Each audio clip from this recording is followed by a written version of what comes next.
llamadas telefónicas de solidaridad de distintas organizaciones gitanas de España, seguidas de miles de firmas, condenando la discriminación racial. Los encerrados gritan de alegría de que otras organizaciones gitanas hayan despertado solidarizándose con los gitanos del encierro. La liberación del pueblo gitano ha comenzado. Gritan todos como un coro celestial. Rafael y Charro reúnen a los gitanos y a los sacerdotes que comparten el encierro con ellos, para sacar conclusiones sobre el apoyo de payos y gitanos de toda España. Rafael opina que el encierro ya no es solamente de los gitanos de su ciudad, sino que ahora se ha convertido en bandera de todos los romaníes del mundo. Vehículo para denunciar, a escala mundial, el racismo y la discriminación racial que sufren los gitanos españoles. Ya que los gitanos de todas partes confían en el triunfo del encierro para acabar con las injusticias y asegurar la igualdad entre payos y gitanos. Los reunidos leen los distintos comunicados y telegramas con gran entusiasmo, repitiendo en alta voz, para que todos oigan de dónde vienen dirigidos. «Buena la habéis organizado, y parecían ignorantes estos gitanitos», exclama Pablo bromeando con Rafael. Por la noche, el padre Salinas celebra una misa en la sala con los encerrados. Una auténtica misa comunitaria, que quizá también celebrarían los apóstoles de Jesucristo. Los gitanos están emocionados por las palabras del sacerdote. Rafael piensa que si eso se hiciera, él se haría cristiano, aunque no creyera en Dios. Pablo, el misionero, habla de los problemas tan similares que tienen los indios sudamericanos con los caciques y los dictadores blancos, que como los gitanos, viven en miserables chabolas, y que como ellos, luchan también por la igualdad de sus derechos. Es el tercer día de encierro, y los gitanos se hallan inquietos.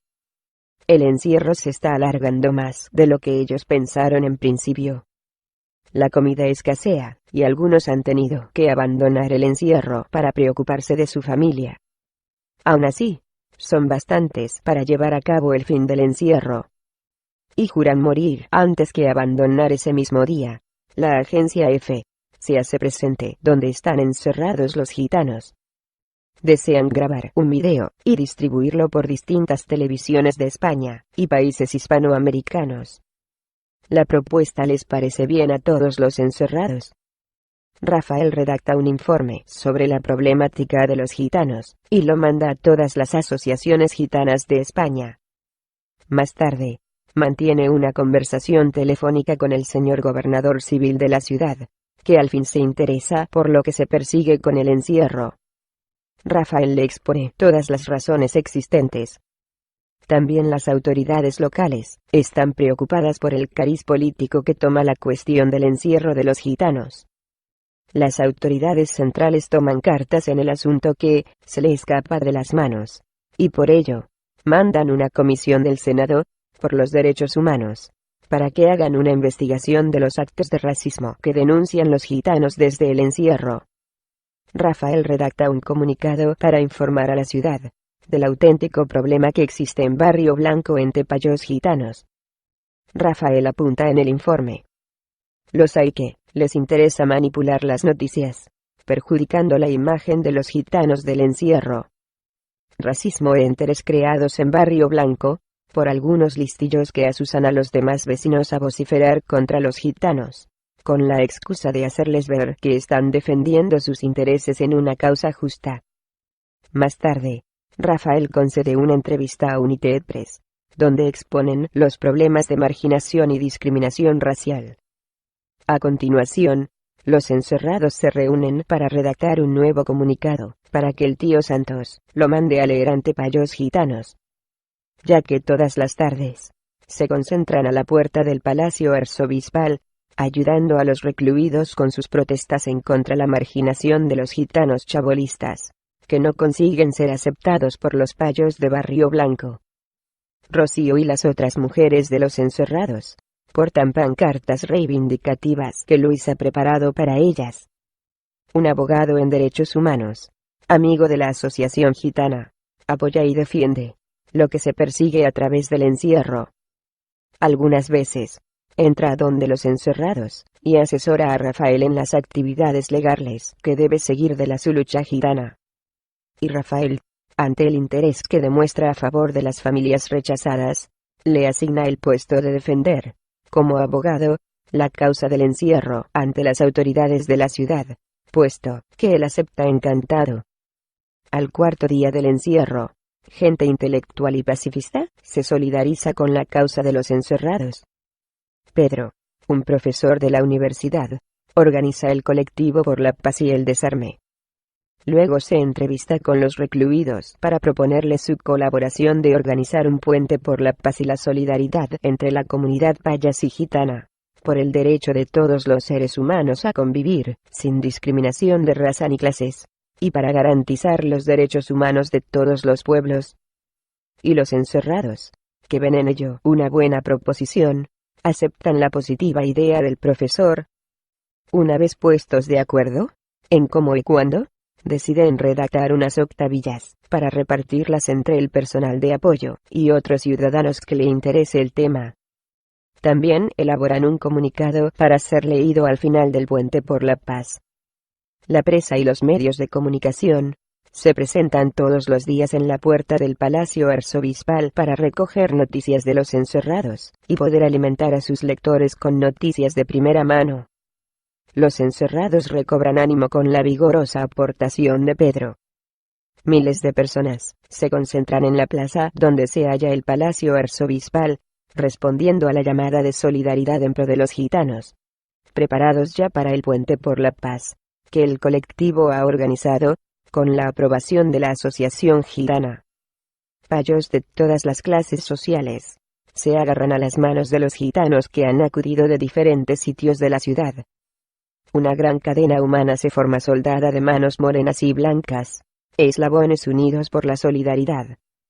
Una interminable cadena humana marcha hacia los insolidarios vecinos de Barrio Blanco, para demostrarles que todo es posible con la solidaridad de las distintas comunidades de vecinos de la ciudad. Los gritos que salen de las gargantas contra el racismo emocionan profundamente, hasta hacer llorar a muchos. La sensibilidad se halla a flor de piel. Los gitanos, nunca jamás, se sintieron tan protegidos, enlazando sus manos entre las de los payos, sintiendo que el calor humano logran fundir las razas y desaparecer los prejuicios y la hipocresía ante lo material de este mundo. Lo intuyen y lo saben los gitanos al contacto de sus manos cogidas. Algunos temen que el acto simbólico de la cadena humana sea boicoteado por vecinos de Barrio Blanco que, poco a poco, se van adhiriendo a la larga cadena humana, enlazando sus manos a las morenas manos de los gitanos. Sin embargo, nada de esto sucede, ya que no todos están a favor de los insolidarios vecinos de Barrio Blanco. Los gitanos piden que sea Rafael quien salga del encierro para leer el comunicado que él mismo ha preparado para ser leído ante la opinión pública, como acto final de la cadena humana. Después volver a ocupar su puesto con los encerrados.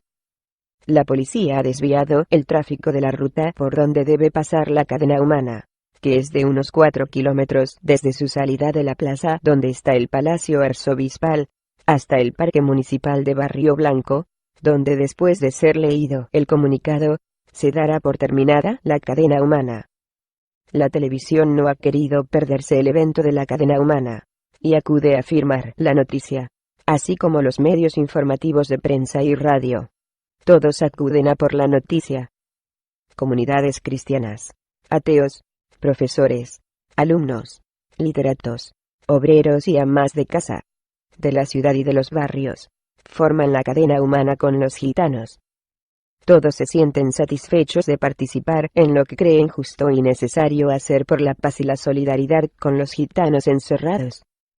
La gente sale de la plaza del Palacio Arzobispal cogidos de las manos. Una larga cadena humana de más de 4 kilómetros comienza a moverse hacia Barrio Blanco. Cuando por fin llegan al Parque Municipal de Barrio Blanco, Rafael sube al altillo que se le ha preparado para dar lectura al comunicado. El gitano está emocionado. Miles de personas esperan que él hable.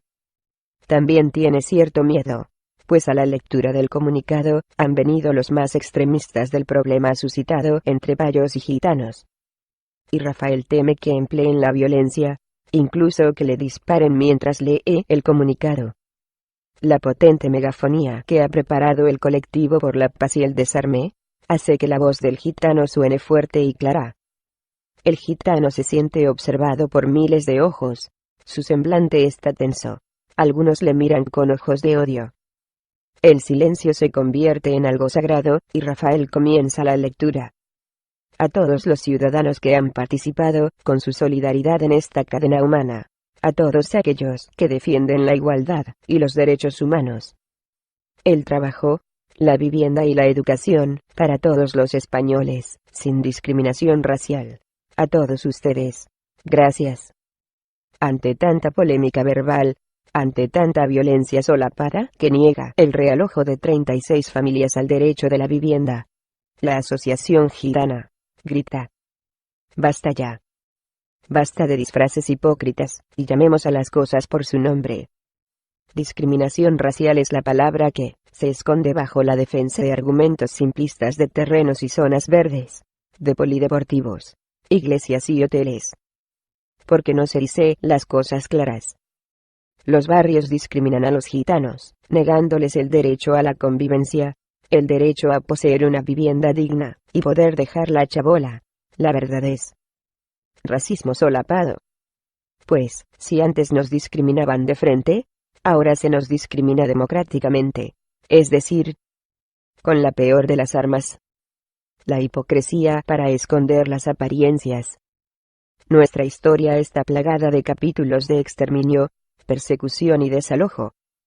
Siendo esto vergonzoso para los que protagonizaron estos hechos, no es menos vergonzoso que hoy se nos siga marginando en una sociedad democrática y liberal, se haga una política de la apartheid con los gitanos. El gitano sufrimos el racismo en todos los sectores y departamentos de la administración. Sobre todo, en lo social. Trabajo, educación y vivienda. En el trabajo, somos rechazados por ser gitanos. Solo nos dejan realizar trabajos temporeros en el campo, y algún que otro peonaje. Siempre lo que desprecia el payo. Nuestra única economía es la búsqueda de chatarra, o la venta ambulante. Y aún así nos niegan los permisos para poder vender. En la educación. Nuestros hijos solo se pueden escolarizar en unas escuelas guetos para gitanos. Los padres payos ponen toda clase de excusas para no admitirlos en las escuelas normales con los demás niños. En la vivienda. Aún tenemos que vivir como en la prehistoria. Para los gitanos solo existen chabolas. Y se les deja vivir siempre, y cuando las chabolas estén retiradas, y no molesten a los payos. Nuestra economía no nos da para comprar un piso, y cuando intentamos arrendarlo se nos niega por ser gitanos. Todo esto la sociedad lo disfraza de mil maneras para negar que existe el racismo. Nosotros creemos, y muchos payos también lo creen, que la cultura gitana puede convivir con el resto de las culturas existentes en nuestro país, ya que creemos que la cultura gitana no es mejor ni peor que las demás culturas. Simplemente es diferente. Y sobre esta diferencia respiramos nuestra cultura, y la sentimos arder en nuestra sangre. Naturalmente, respetando y acatando las leyes democráticas de nuestro país como españoles que somos de pleno derecho. Aunque a veces no seamos tratados como tales, ya que se nos margina por ser gitanos. Hemos vivido siempre errantes, y perseguidos y nadie nos ha ofrecido una patria madre. Los gitanos siempre hemos tenido una patria madrastra que nos ha diferenciado de sus hijos, azotándonos sin compasión. Nuestra madrastra patria nunca se ha preocupado de enseñarnos a leer y a escribir, más bien nos ha excluido de todo derecho, y, encima, nos persigue por ser analfabetos, y sin dejarnos opción para poder defendernos.